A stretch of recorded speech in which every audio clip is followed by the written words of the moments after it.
Hello, friends, and welcome to episode 1226 of the Juicebox Podcast.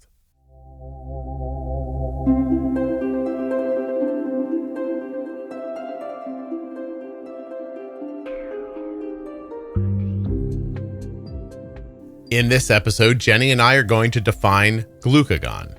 Nothing you hear on the Juicebox Podcast should be considered advice, medical or otherwise. Always consult a physician before making any changes to your healthcare plan.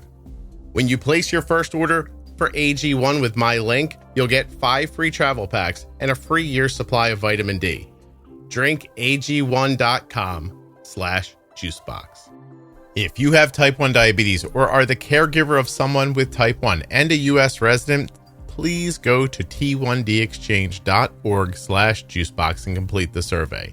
Your answers will help to move type 1 diabetes research forward, and it may help you too. t1dexchange.org/juicebox.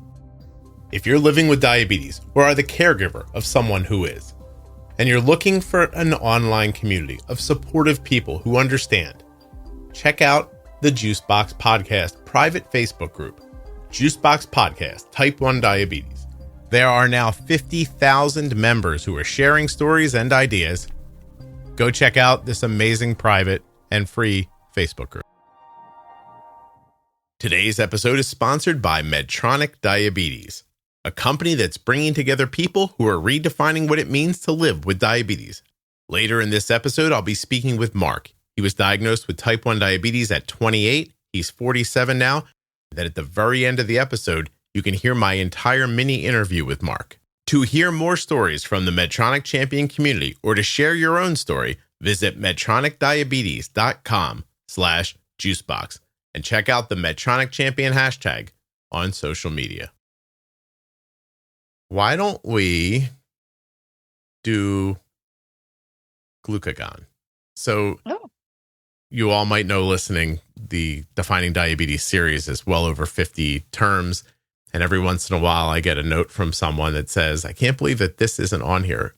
No kidding. We didn't have, I think basal insulin wasn't on there for a really long time. We just missed it. You know what I mean? It's really interesting because we define terms even like the Samogi effect, which I think was humorous because I think you tried 7 times to say I don't know how to say it. Yeah, schmogi, whatever.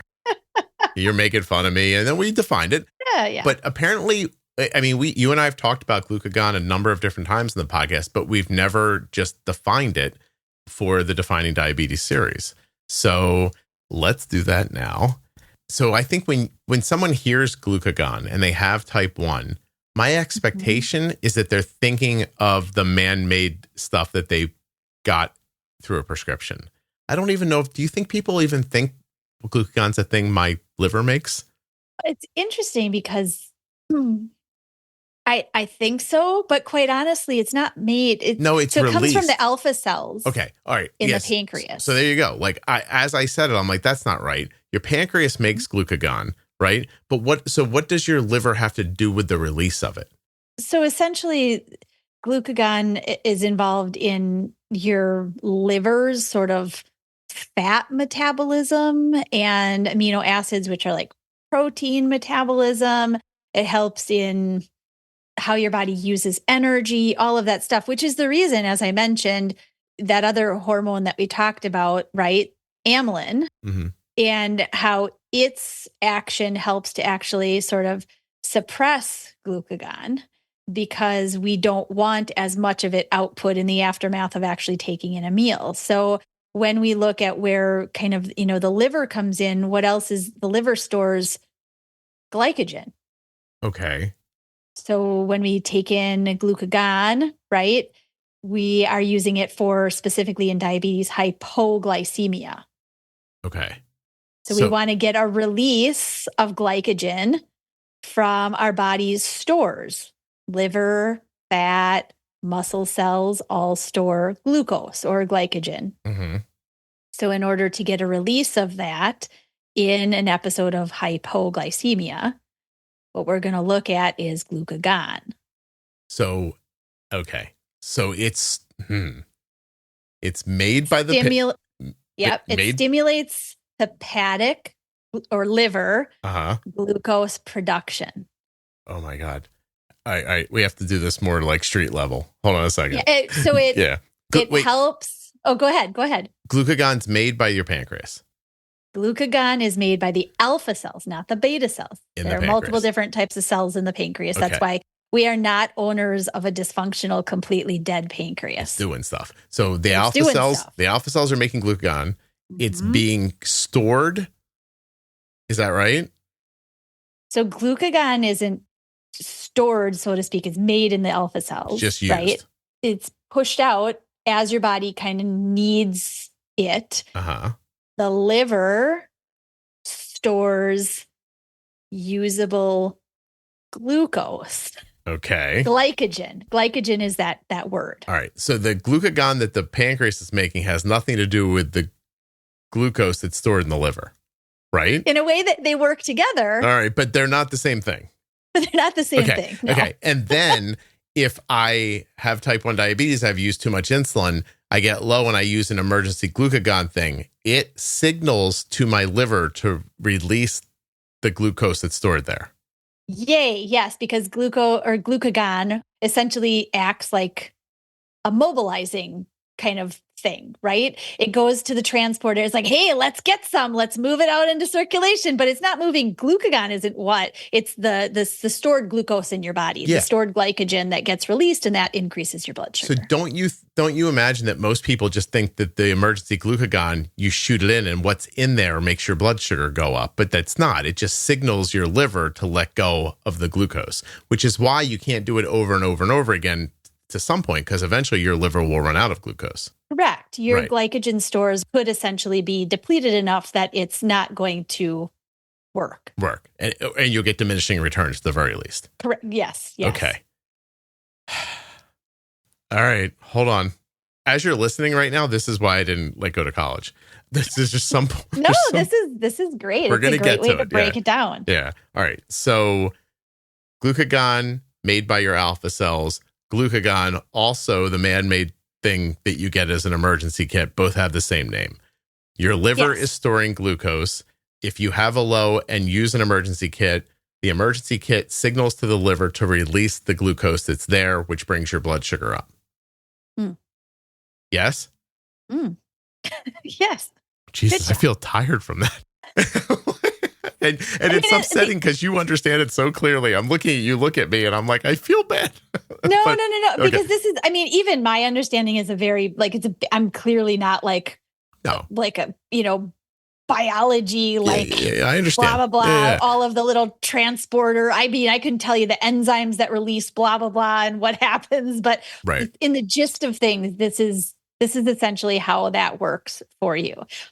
So. Okay. Are we going to mention here that if you're drunk, emergency glucagon might not work as well? And why? Because your liver's busy trying to get rid of all that booze you put in there. Yes. Your liver likes to focus on, it's our detoxifier. It does a lot of other things, besides detoxifying it. Your liver is an amazing organ. Really? It really, honestly. But you're right. If you have a lot of toxins, such as alcohol in your body, then your body's liver is working on taking that and kind of getting it out of the system. Yeah. And so it's less likely to focus on what's happening with your blood sugar. Okay. All right. I was the wrong person to lead this, obviously, but do you think we were clear about what glucagon is? I hope so. Okay. Yes. I do think that we were clear. And the glucagon that my alpha cells are making is not the same thing in the emergency kit. Right? Or is it? Is it a synthetic version of it? I think that's the easiest way to explain. Okay. A synthetic version of it. All right. Yes. So I see. And so your body's using glucagon to keep kind of like a homeostasis with your blood sugar. Correct. So even in somebody who doesn't have diabetes, right, their alpha cells are still making glucagon, and they're making them it's making it essentially in order to allow a fasting state, in order to allow some navigation through, especially more endurance exercise, all of those kinds of things, right? So the human body has this like a float valve almost. Like if I try to get too low, my alpha cells let out some glucagon and keep me stable. Correct. Right. So, and remember, in terms of our own body's glucose output and this homeostasis kind of point, why do we use basal insulin? The same thing. It's this to hold down the natural rise of what happens in your body. Yes. Okay. Correct. Which is coming from this drip, right? We're supposed to be getting insulin. We're supposed to be getting a little drip of glucose, especially in fasted states. So if we have no insulin coming in, our body still gives that drip, but doesn't know it's not getting insulin. So you, Jennifer, without basal insulin, your body goes, oh, here's a little glucagon. Your liver goes, here's a little glucose. And your blood sugar just keeps going up and never stops.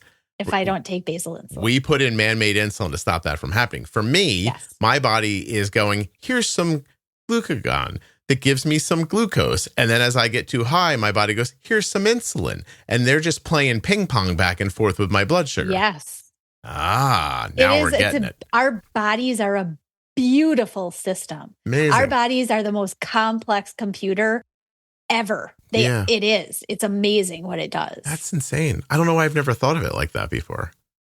But that's really interesting. Okay. Yeah. Well, now I understand. And so do all of you. Yay, look at we did it. And Jenny has to go. And it's Friday. Oh, so it's that time. You only have a couple of minutes. All right, well, have a great weekend. This was way fun. We have to do more. No, we're going to do more. Listen, we're going to come back. The next time we do it, you and I are going to do total daily dose of insulin, total daily insulin. We're going to do duration of insulin action or insulin action time. We're going to do, that might be it for that list. Oh. I don't know. Also, I've been told by the powers that be, which is Isabel, who tells me what to do. She said that we need a bold beginning episode about correcting mistakes. Like if you were to inject the wrong insulin, that we should have a conversation about how to handle that. That's a great one. She thinks we should do a Bold Beginnings episode about CGM accuracy. Okay. She thinks we need a part 2 of the diabetes pro tip for fat and protein. Okay. She thinks that we need, by the way, Isabel, thank you so much. She said we need a diabetes variable for men and not being able to finish. Okay. When they have type 1 and it's maybe not well controlled. So we're talking about erectile dysfunction. I think that's what we're talking about there. And yeah, she's got a whole list of stuff for her. Basically, you and I work for Isabel is what I'm looking at here. So she tells us what to do and we do it. Fabulous. Thank you, Isabel. Jenny's like, I don't even know that was happening. Okay. All right. Thank you very much. I'll talk to you soon. Awesome. Thank you. Bye.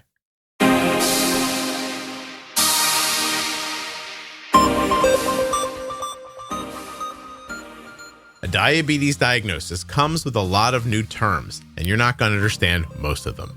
That's why we made Defining Diabetes.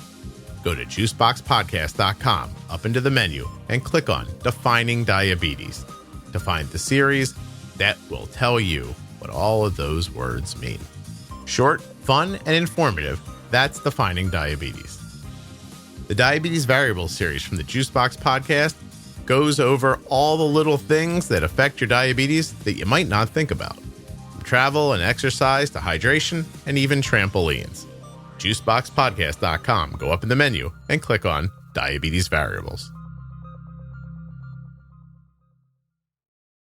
And now my full conversation with Medtronic champion, Mark. Mark, how old were you when you were diagnosed with type 1 diabetes? I was 28. 28. How old are you now? 47. 47. So just about 20 years? Yeah, 19 years. What was your management style when you were diagnosed? I used injections for about 6 months, and then my endocrinologist in the Navy recommended a pump. How long had you been in the Navy? 8 years up to that point. 8 years. Yeah. I've interviewed a number of people who have been diagnosed during service, and most of the time they're discharged. What happened to you? I was medically discharged. Yeah, 6 months after my diagnosis. I don't understand the whole system. Is that like honorable?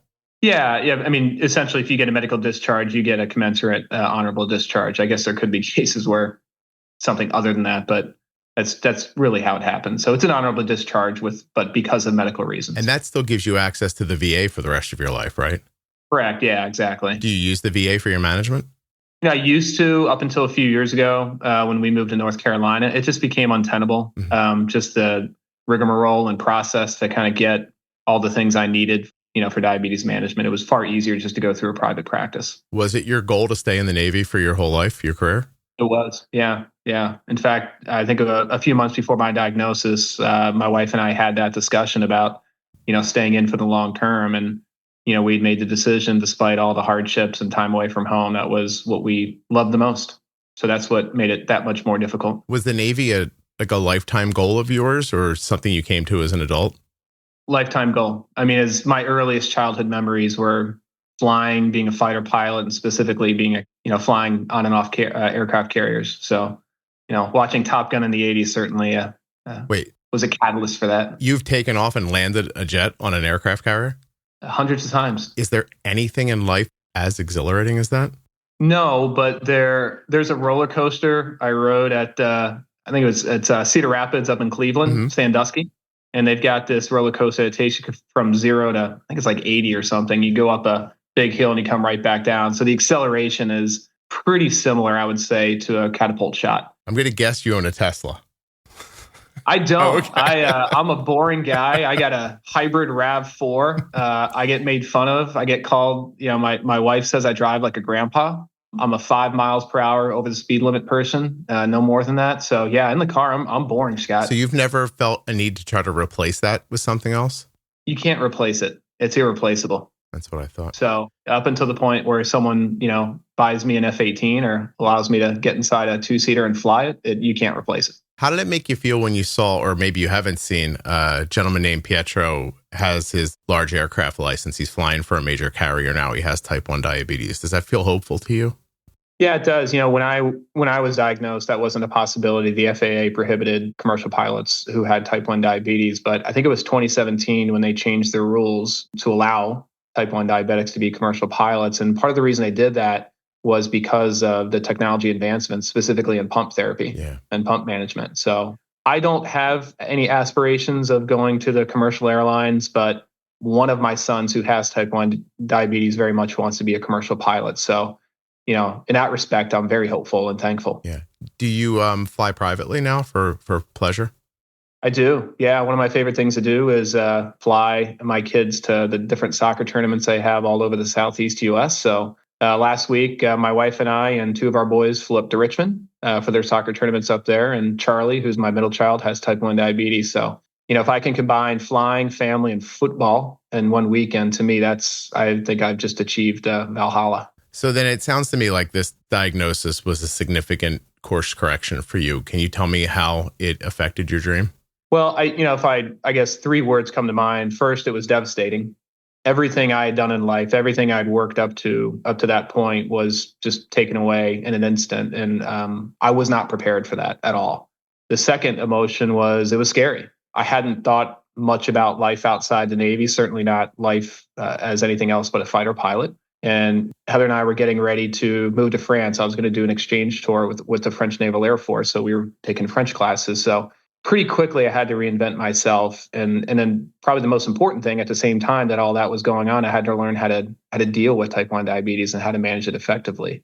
The third thing that pops into mind, I guess, is challenging. New daily routines I had to establish, first with injections and then eventually, through pump management. And then learning how to count carbs and recognize highs and lows, how my body reacts to blood sugar trends based on exercise and stress and those types of things. And my goal at that time, and it still is today, is to leverage technology and make sure my habit patterns are effective so that I take diabetes management from the forefront to the background. Have you had success with that? Do you feel like you've made the transition well? I have. I believe in continuous improvement, so there's always more to do. I will say the technology, since I was diagnosed, specifically with pump management, it's just incredible. It takes less of me intervening, and it's really done by the pump itself and by the algorithms through the CGMs. And to me, again, that should be the goal for everybody, is to not have to focus so much on the daily aspects of type 1 diabetes management. We should let technology do that for us. What else have you found valuable? I've spoken to thousands of people with type 1 diabetes. The one thing that took me by surprise, because I don't have type 1 myself and my daughter was very young when she was diagnosed, I didn't really understand until I launched this podcast, and then it grew into this kind of big Facebook presence. I heard people say, I don't know anybody else who has type 1 diabetes. I wish I knew more people. But until I saw them come together, I didn't recognize how important it was. Yeah, I think similarly, I didn't know anyone with type 1 diabetes growing up as an adult up until when I was diagnosed. And then all of a sudden, people just came out of the woodwork. And when CGMs first hit the market, certainly within the last 5 years, it's amazing to me and my family how many people we've noticed with type 1 diabetes simply because you can see the CGM on their arm. Mm-hmm. I mean, I would say a month does not go by where we don't run into someone at a restaurant or an amusement park or a sporting event or somewhere where we see somebody else with type 1 diabetes. And the other surprising aspect of that is just how quickly you make friends. And I'll give an example. We were at a soccer tournament up in Raleigh this past Saturday and Sunday, and the referee came over to my son Charlie at the end of the game and said, "Hey, I noticed you were wearing a pump." And he lifted up his shirt and showed his pump as well and said, "I've had type 1 diabetes since I was 9 years old. I played soccer in college. I'm sure that's your aspiration. And I just want to tell you, don't let type 1 diabetes ever stop you from achieving your dreams of what you want to do." And this gentleman was probably in his late 50s or 60s. So just having that connection and seeing the outreach and people's willingness to share their experiences, it just means the world to us and just makes us feel like we're part of a strong community. Yeah.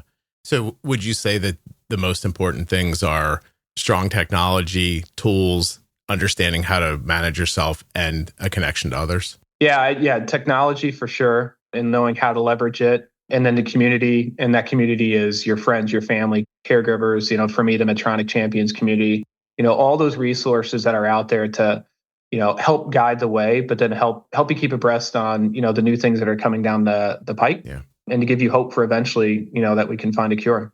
You mentioned that your son wanted to be a pilot. He also has type 1 diabetes. How old was he when he was diagnosed?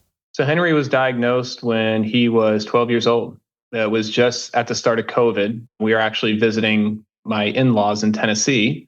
We woke up in the morning and he had wet his bed. And several years before that, we had all 4 of our boys tested for TrialNet. So, predictor of whether or not they were going to develop type 1 diabetes. And Henry and one of his brothers tested positive for a lot of the indicators. So we always kind of had an inclination that there was a high degree of possibility he would develop it, but we always had it in the back of our mind as well. And so when that event happened at the beginning of COVID, we had him take his blood sugar on my glucometer, and it was over 400. And so right away, we knew that without even being diagnosed properly by an endocrinologist, that he was a type 1 diabetic. So we hurried home to get him properly diagnosed in Charlottesville. And then we just started the process, first grieving, but then acceptance and, his eventual becoming part of the team that nobody wants to join. How old is he now? Yeah, he's 15 years old now. When's the first time he came to you and said, "Is this going to stop me from flying?" Almost immediately. So like me, he always had aspirations of flying. In fact, he, out of all 4 boys, wanted to be in the military. And that was a difficult part of the conversation and maybe something that we don't talk about as a community. But there are some things you cannot do as a type 1 diabetic. And that's a hard fact of life. And unfortunately, joining the military is one of those hard and fast things. You cannot join the military as a type 1 diabetic. So that was very difficult for him and for me and my wife to get over. Then we also started talking about being a commercial pilot. And so I saw that same excitement in his eyes because like me, he can be in an F-18 or a 737 or a Cirrus SR-20 that I fly and be just as happy. Yeah. So he still has that passion today and still very much plans to eventually become a commercial pilot. I appreciate you sharing that with me. Thank you. You have 4 children. Do any others have type 1? They do. My oldest twin, Henry, has type 1 diabetes, and my middle son, Charlie, has type 1 diabetes as well. The boys are twins. The oldest 2 are twins. One has type 1 diabetes. My middle son, who is not a twin, has type 1 diabetes. I see. Is there any other autoimmune in your family? There isn't. I'm really the only person in my family or my wife's family that we know of with any sort of autoimmune disease, certainly type 1 diabetes. So unfortunately, I was the first to strike it rich and unfortunately pass it along to two of my sons. But celiac, thyroid, anything like that? Nothing. We're really a pretty healthy family. So this came out of nowhere for myself and for my two sons. That's really something. I appreciate your time very much, and I appreciate you sharing this with me. Thank you very much. Anytime, Scott. Learn more about the Medtronic Champion community at medtronicdiabetes.com/juicebox or by searching the hashtag Medtronic Champion on your favorite social media platform. If you're not already subscribed or following in your favorite audio app, please take the time now to do that. It really helps the show. And get those automatic downloads set up so you never miss an episode. Thank you so much for listening. I'll be back very soon with another episode of the Juicebox Podcast. The episode you just heard was professionally edited by Wrong Way Recording. WrongWayRecording.com.